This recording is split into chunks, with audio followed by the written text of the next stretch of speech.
Republican Senator Kelly Ayotte is on the Armed Services and Homeland Security Committee. She joins us. Good evening, Senator. Good evening, Greta. Senator, your thoughts on this op-ed by President Putin in the New York Times, speaking directly to the American people around the President of the United States? Well, I have to say, I think it's the height of hypocrisy for Putin at this point to lecture the United States of America. What he says in the op-ed, Greta, is that we have to go to the United Nations to seek basically a resolution to do anything in Syria. And let's keep in mind who has blocked us every time we have sought a resolution in the United Nations. It's been the Russians and the Chinese. So I think it's very hypocritical of him to say that. He also says in this op-ed that it's not so much the Syrian government who has used the chemical weapons, but again, he makes the claim that the opposition forces use the chemical weapons. And that just does not stand up to the evidence here, Greta. I think, again, this really makes for him to speak directly to the American people like this in such a hypocritical way. Bear in mind, today the French, the UK, and our country went to the United Nations with a resolution. And Putin said, no, I'm not going to accept a resolution there. I don't want to go through the United Nations Security Council with regard to securing the chemical weapons in Syria. So again, at this point, I'm obviously incredibly skeptical with regard to Putin as well as Assad.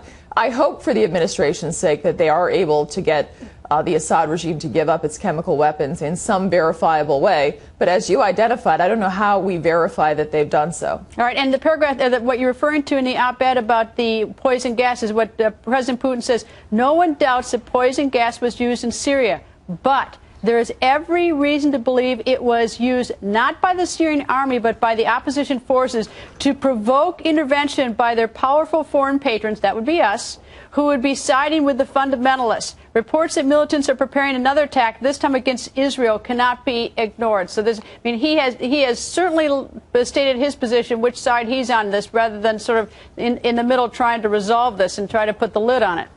Well, that's right. And, you know, obviously, I've been in classified briefings. I've seen the evidence.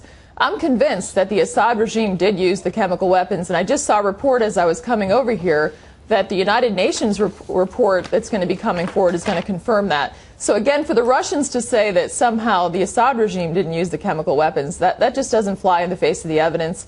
And that really troubles me in terms of our ability to broker an agreement with them. Again, I hope the administration is successful, but I'm very skeptical of the Russians at this point. All right, so assume we don't broker agreement, assuming the fact that we're not satisfied that they really are going to surrender their chemical stockpiles and that we're going to destroy them, and that so now we're back to where we were. What is going to be your vote? What is your recommendation to the president?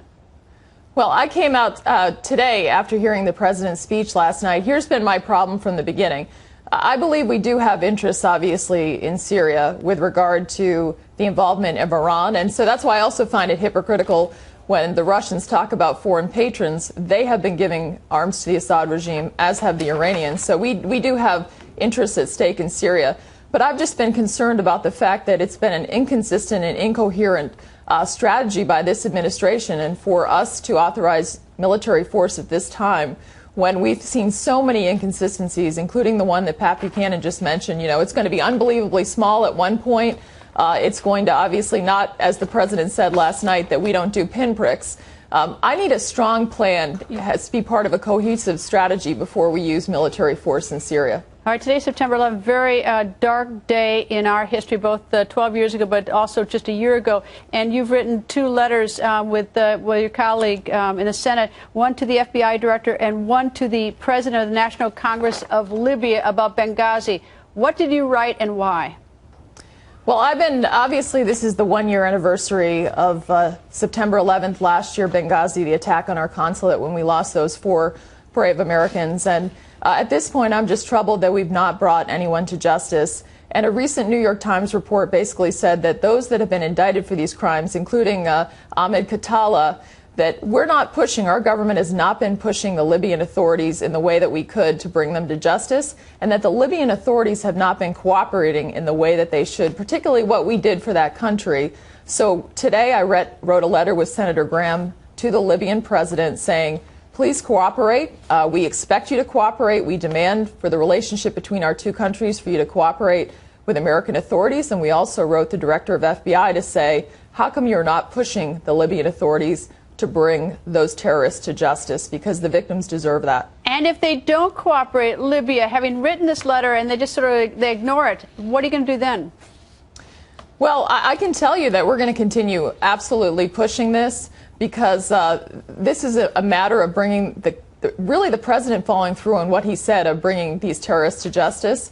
And we have an ability, I think, to put pressure on the Libyan government. We've been assisting them, obviously, throughout this with aid, and we can hold up their aid if they're not going to cooperate with us. So I think that's important, because we should bring them to justice. Senator, thank you very much. Thanks, Greta.